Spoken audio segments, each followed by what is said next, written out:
bakunzi b'amahoro tufifu TV turabasuhuje muherereye mu mpande enye z'isi, cyane cyane abatuye mu bihugu bya East African Community.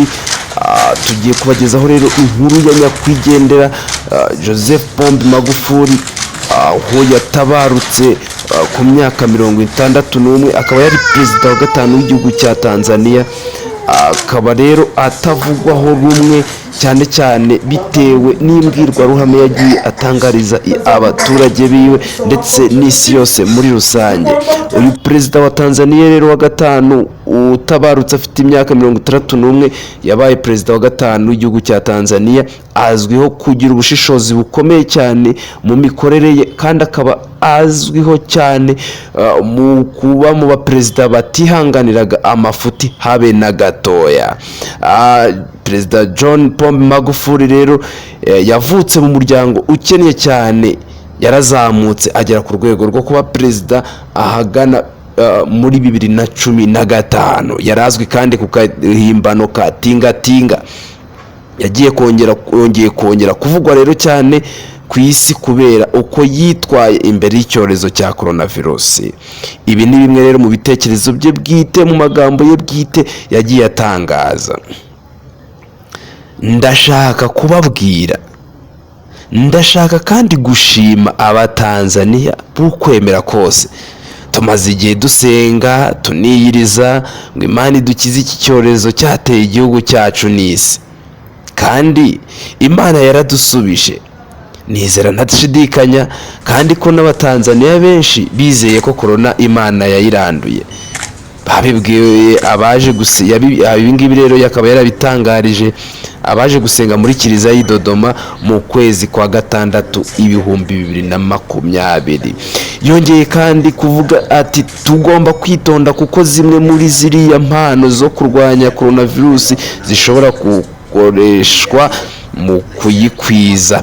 Ndashaka gusaba abatanzania ngo ntimwemere impano z'udupfukamunwa, ahubwo nimubwire abo badutanga bajye batwambara nabo n'abagore babo n'abana babo. Angaha rero yararimo ashwishuriza cyane amabwiriza amwe namwe ya OMS. Mu kwezi rero kwa kabiri 2021 ariko yavuze ko leta akuriye nta muntu yabujije kwambara agapfukamunwa. Yari umugatolika ukomeye cyane mu byinshi mu byo yavuze kuri coronavirus yabivugiye muri za Kiliziya. Mu kwezi kwa gatatu 2020 rero yagize ati coronavirus ni sekibi, ntabwo yaba mu mubiri wa Kristo, yahitisha ako kanya. Uyu Prezida rwose arashimisha cyane. Hashize amezi 2 nanone ari muri Kiliziya mu mujyi avukamo wa Chato, yagize ati twagize n'izindi virusi zandura nka sida n'iseru. Ubukungu bwacu bugomba kuza imbere, ntitugomba gusinzira, ubuzima bugomba gukomeza.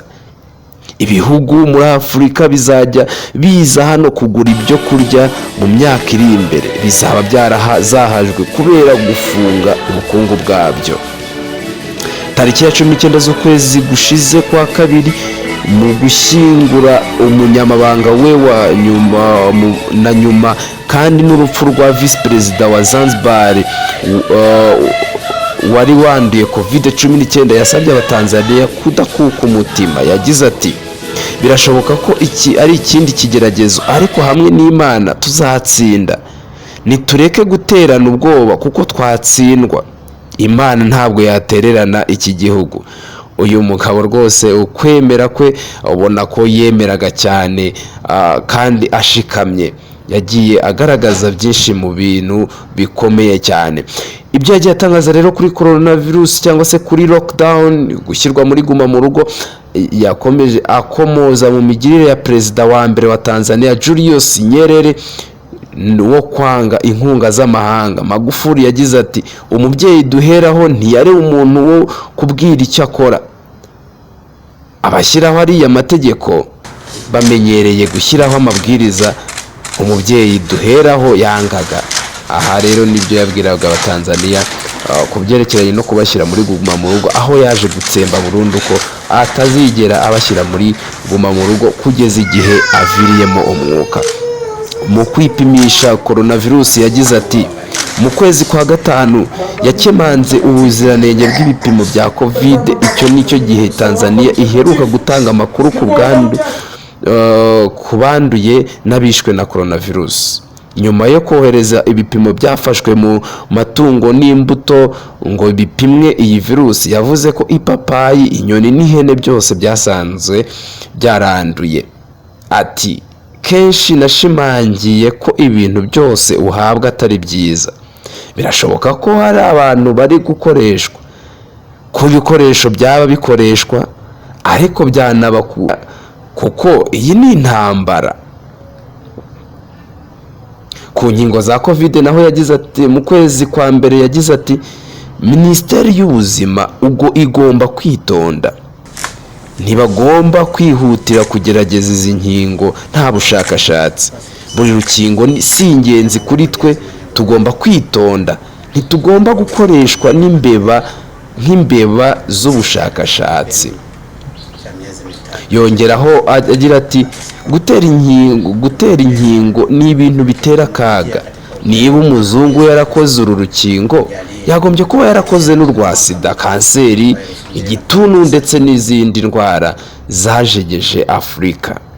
Ku byerekeranye na ruswa kandi, Joseph Pombe Magufuli, Prezida wa Repubulika ya Tanzania, naho yaje kugaragaza muri 2015 aho yabwiye abadepite ko ashaka kurandura ruswa no guca ubunebwe mu bakozi. Yagize ati uburyo bwo kuvura ikibyimba ni ukukimena, kandi nabigize inshingano kubikora. Ndabizi ko mu kumena ikibyimba bibabaza, ariko nta bundi buryo wakivura.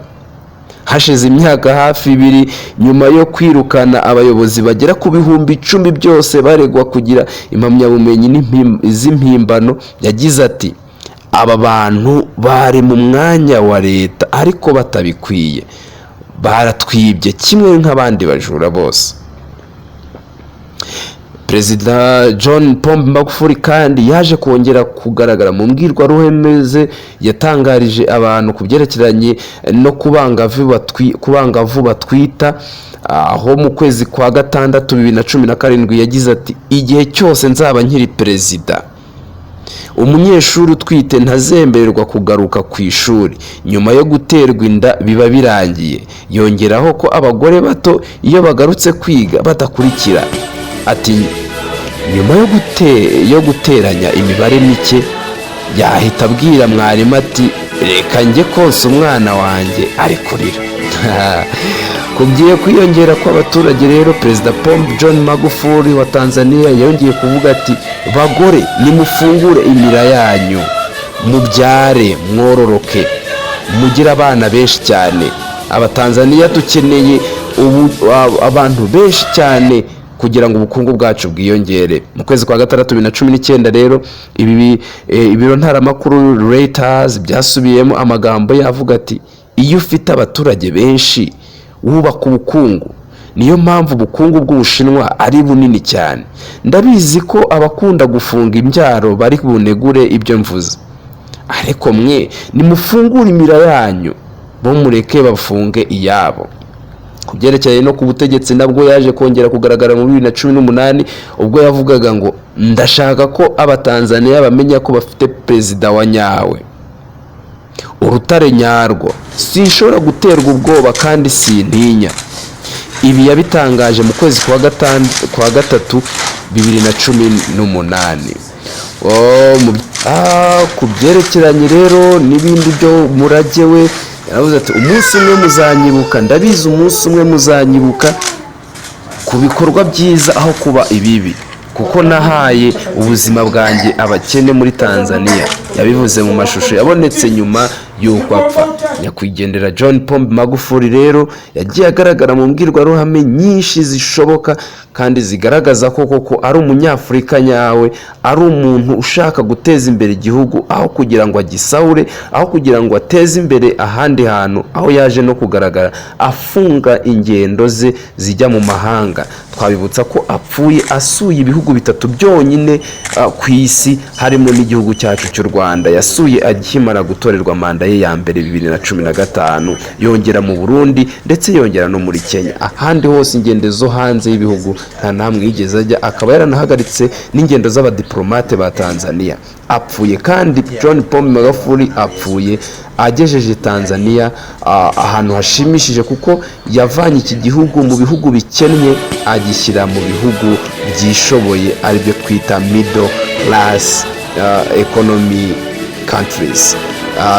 Ana ihe iruhuko ridashira intore yayo, intwari ya Afurika, John Pombe Joseph Magufuli.